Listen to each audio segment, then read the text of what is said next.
அனுமதி கொடுத்ததுக்காக முதல்ல நன்றியை தெரிவித்துக் கொண்டு, காவல்துறை கூடுதல் கண்காணிப்பாளர் குழந்தை நல அலுவலகம் பார்க்குறாங்க, சைபர் கிரைம் பார்க்குறாங்க, ஏடி சார் அவங்களுக்கும் காலை வணக்கத்தையும் மற்றும் அனைத்து ஆய்வாளர்களையும் வணக்கத்தை தெரிவித்து,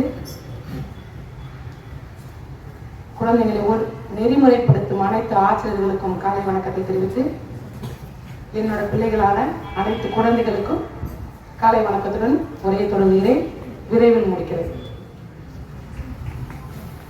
ஒருமைக்கண் தான் கற்ற கல்வி ஒருவருக்கு ஏழ்மையும் ஏமா புடைத்து.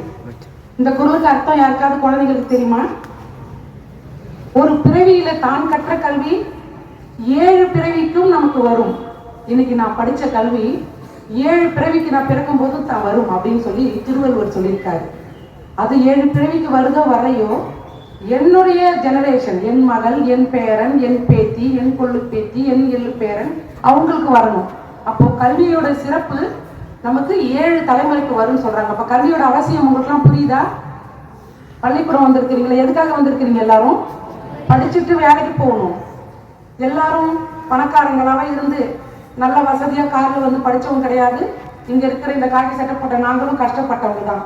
நான் 5ஆம் வகுப்பு 6ஆம் வகுப்பு படிக்கும்போது சிதம்பரத்துல ஒரு பாட்டிக்கு முதுகு தேய்ச்சி விடுவேன் டெய்லி. ரொம்ப வயசான 80 வயசு ஆயாவுக்கு நைட்டு நினைச்சிட்டு இருந்தேன். அவங்க ஒரு மார்கோ சோப்பை போட்டு குளிக்க வச்சு பைப்பில் அடிச்சு கழுவி வச்சு அவங்களுக்கு ஒரு 4 நாள் கொடுப்பாங்க. எனக்கு அந்த 4 நாள் அப்புறம் நான் எடுத்துக்க மாட்டேன், எங்கள் அம்மா கிட்ட கொடுப்பேன். ஏன் உங்கள்கிட்ட சொல்றேன்னா, நம்மளுடைய உழைப்பு சின்ன வயசுலேருந்தே வரணும். அப்பா அம்மா சம்பாதிக்கிற சம்பாத்தியத்தை நம்ம செலவு பண்ண கற்று வச்சிருக்கோமே தவிர அப்பா அம்மாவுக்கு நம்ம எந்த சேவிங்ஸும் பண்ணி தர மாட்டோம். அப்போ நம்மளோட அப்பா அம்மா நினைக்கிறது என்ன? நமக்கு உணவு இல்லாட்டியும் பரவாயில்ல, நம்ம பிள்ளைங்களுக்கு நல்லா சாப்பாடு கொடுக்கணும், கல்வி கொடுக்கணும். எத்தனை அப்பா அம்மா இதில் மேஸ்திரி வேலை செய்யறாங்க, ஒயிட் வாஷ் பண்ண பெயிண்டரா இருக்காங்க, பெருக்குறாங்க. அப்ப நம்ம அப்பா அம்மா நல்லா வரணும் அப்படின்னா நம்ம தான் எதிர்காலத்தில் உழைச்சு அவங்களை நல்லபடியா உட்கார வச்சு காப்பாற்றணும். என்னோட முதல் சம்பளத்துல எங்க அம்மாவுக்கு நான் ஒரு செயின் வாங்கி கொடுத்தேன். அப்பா அம்மா போடாத பொருளெல்லாம் ஆசையெல்லாம் போட்டு தரணும். உங்க அப்பா அம்மா எல்லாம் சில பேர் குடிக்கிற பழக்கெல்லாம் இருக்கும். கல்லுண்ணா பொழுதில் கலித்தானை காணுங்கால் உள்ளான் கொள் உண்டதன் சோர்வு. குடிச்சிட்டு நிறைய பேர் பார்ப்பீங்க, விழுந்து கிடப்பாங்க. அப்பனா உங்க அப்பாவுக்கு சொல்லணும், வீட்டுல குடிக்கிறவங்களுக்கு சொல்லணும். நான் உங்களை சொல்ல மாட்டேன். குழந்தைங்க நல்ல ஒழுக்கமா இருக்கிற குழந்தைங்க, தப்பு செய்யற குழந்தைங்க இருக்க மாட்டீங்கன்னு நம்புறோம். குடிச்சிட்டு கிடக்கிறவங்கள பாருங்க. நீங்க குடிக்காத இருக்கும் போது அதை யோசனை பண்ணுங்க.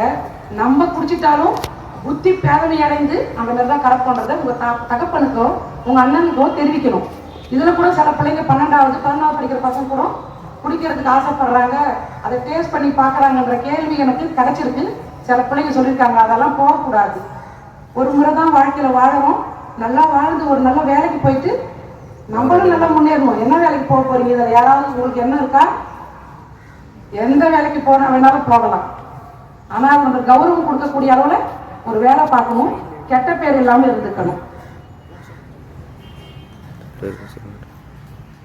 நிறைய பெண் குழந்தைகள்லாம் வந்து முழுகாம இருக்காங்க. அது மாதிரி போக்சோ கேஸ். இப்போ போக்சோ கேஸ்னா என்னன்னு தெரியுமா? யாராவது ஒருத்தர் சொல்லலாமே.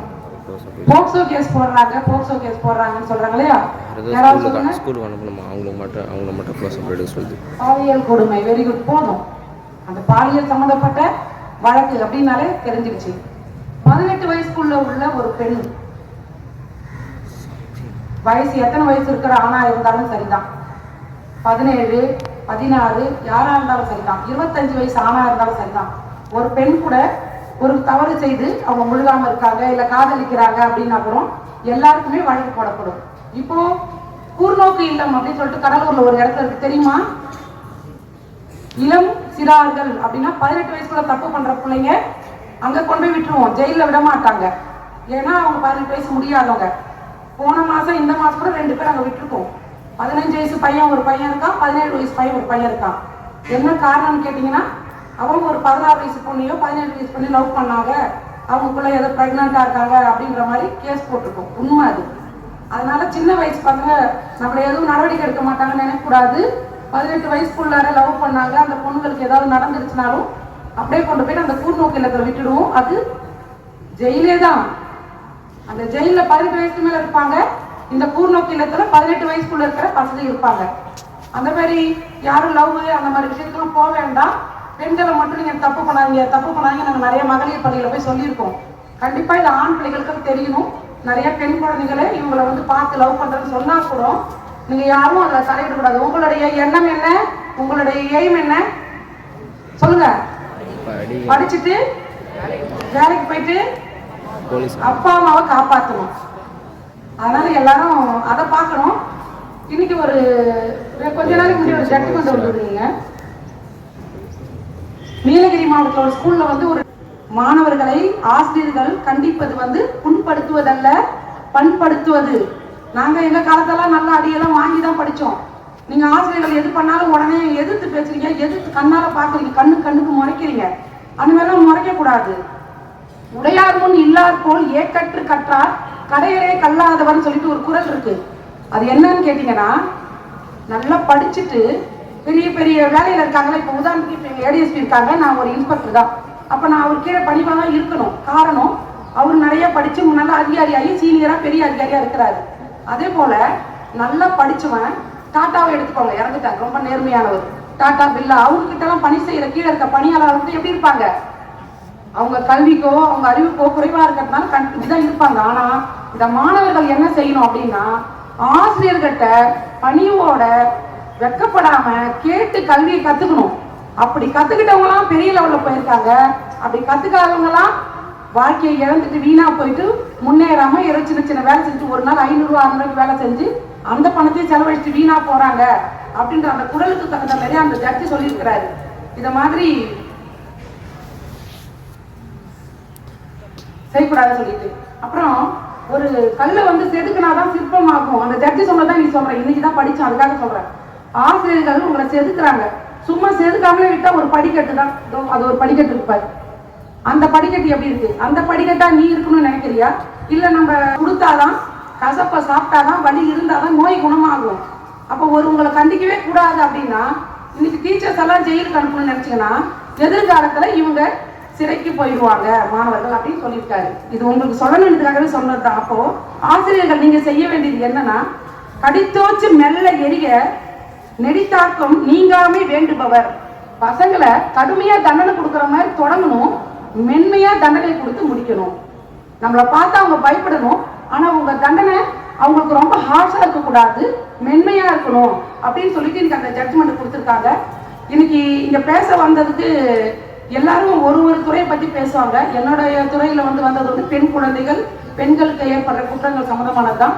ஆண் குழந்தைகள் ஆண்களுக்குள்ளேயே வந்து தவறான அந்த சின்ன சின்ன விஷயங்கள்லாம் நடந்துக்கிட்டா கூட அதுவும் எங்களுடைய வழக்கிலே நாங்களே போடுவோம். ஜுனைட் ஜஸ்டிஸ் ஆக்ட்ல வரும்.